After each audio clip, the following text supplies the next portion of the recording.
Westlandia by Paul Fleischman, illustrated by Kevin Hawks. Kevin Hawks is actually a friend of mine.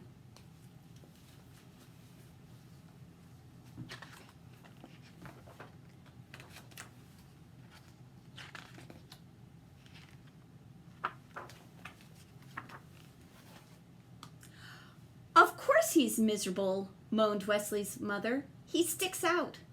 Like a nose, snapped his father. Listening through the heating vent, Wesley knew they were right. He was an outcast from civilization around him. He alone in his town disliked pizza and soda, alarming his mother and the school nurse. He found professional football silly. He refused to shave half of his head, the hairstyle worn by all the other boys, despite his father's bribe of $5.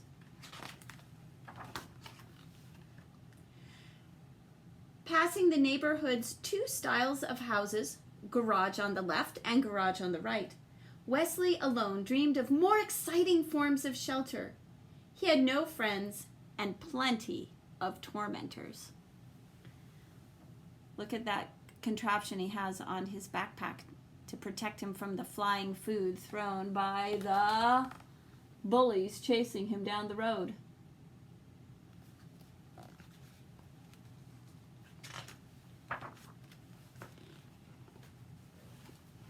Each afternoon, his mother asked him what he'd learned in school that day. That seeds are carried great distances by the wind, he answered on Wednesday. That each civilization has its staple food crop, he answered on Thursday. That school's over, and I should find a good summer project, he announced on Friday. As always, his father mumbled, I'm sure you'll use that knowledge often. Suddenly, Wesley's thoughts shot sparks. His eyes blazed. His father was right. He could actually use what he'd learned that week for a summer project that would top all others. He would grow his own staple food crop and found his own civilization. So, as you're listening to what Wesley does for his summer project, think about what could you do during this time for your big project.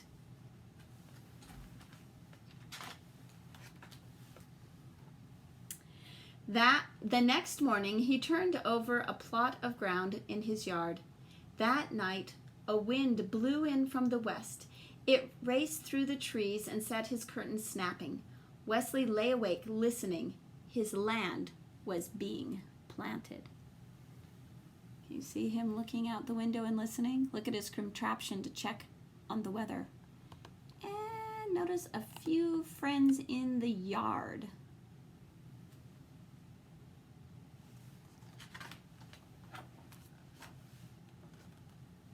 "5 days later, the first seedlings appeared. You'll have almighty bedlam on your hands if you don't get those weeds out," warned his neighbor. "Actually, that's my crop," replied Wesley. "In this type of garden, there are no weeds."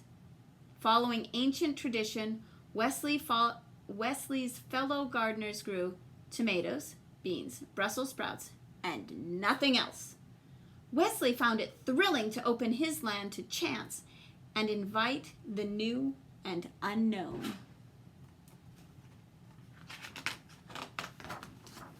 The plants shot up past his knees, then his waist. They seemed to be all of the same sort. Wesley couldn't find them in any plant book. Are those tomatoes, beans, or Brussels sprouts?" asked Wesley's neighbor. None of the above," replied Wesley. Look what kind of insects and critters he has in his garden as well.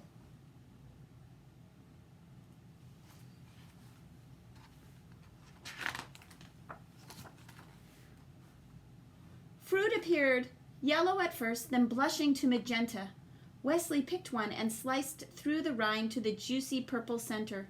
He took a bite and found the taste an entrancing blend of peach, strawberry, pumpkin pie, and flavors he had no name for. Ignoring the shelf of cereals in the kitchen, Wesley took to breakfasting on the fruit. He dried half a rind to serve as a cup. built his own squeezing device, and drank the fruit's juice throughout the day.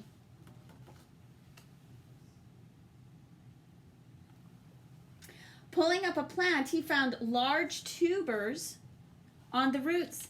These he boiled, fried, or roasted on the family barbecue, seasoning them with a pinch of the plant's highly aromatic, that smell means how it smells, aromatic leaves. It was hot work tending to his crop. To keep off the sun, Wesley wove himself a hat from the strips of the plant's woody bark. His success with the hat inspired him to devise a spinning wheel and loom on which he wove loosely fitted robe from the stalk's soft inner fibers. Unlike jeans, which he found scratchy and heavy, the robe was comfortable, reflected the sun, and offered a myriad opportunities for pockets. I always add pockets to all the clothes I sew. They're very handy. His schoolmates were scornful, then curious. Grudgingly, Wesley allowed them 10 minutes apiece at his mortar, crushing the plant's seeds to collect the oil. The oil had a tangy scent and served him both as suntan lotion and mosquito repellent. He rubbed it on his face each morning and sold small amounts to his former tormentors at the price of $10 per bottle.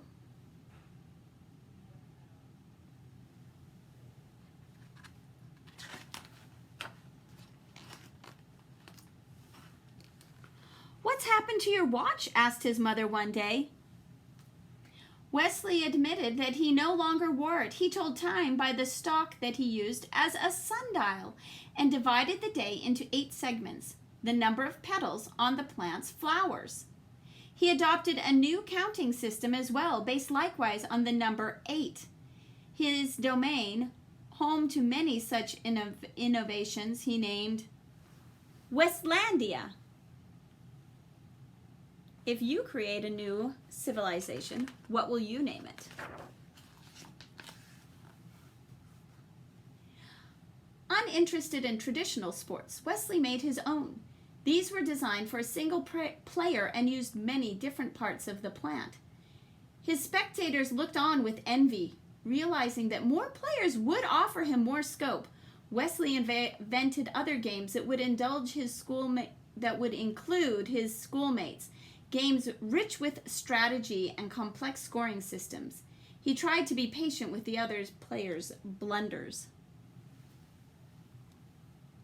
Yeah, it's got 3 hoops of different sizes. They're on stilts with baskets on their hands, throwing the fruit from the plant. Looks like, someone's about to fall. Someone else is crisscross. Are they going to catch before they fall, or are they going to go straight down, I wonder?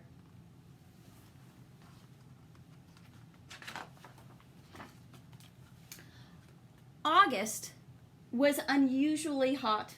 Wesley built himself a platform and took to sleeping in the middle of Westlandia.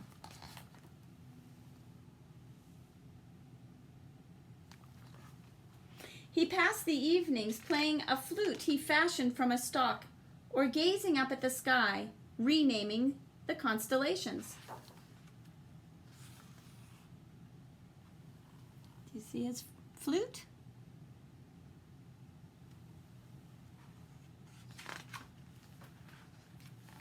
His parents noted Wesley's improved morale. "It's the first time in years he's looked happy," said his mother. Wesley gave them a tour of Westlandia.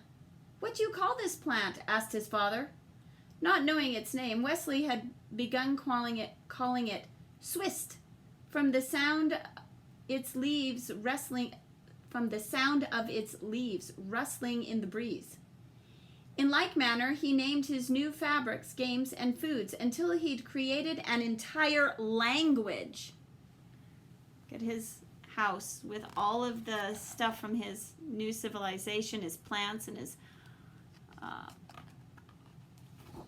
sundial. And then you see all the rest of the neighborhood houses that all look pretty much the same. Garage on the left, garage on the right.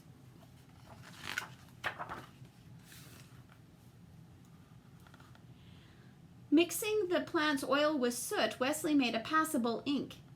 As the finale to his summer project, he used the ink and his own 80-letter alphabet to record the history of his civilization's founding.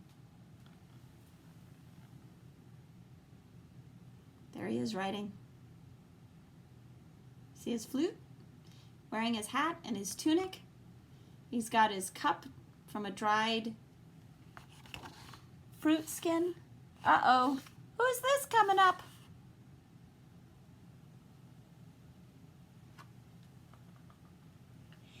In September, Wesley returned to school.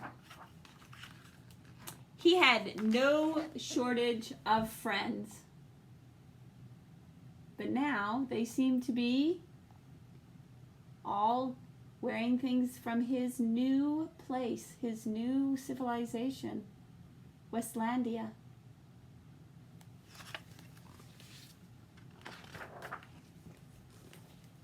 The end. And here's the language. If you make a new civilization, you'll have to think about what objects you will have and what will they be called. Perhaps you could start just by creating your own code and writing messages. You could even send a copy of the code to a friend and then send them a message to decode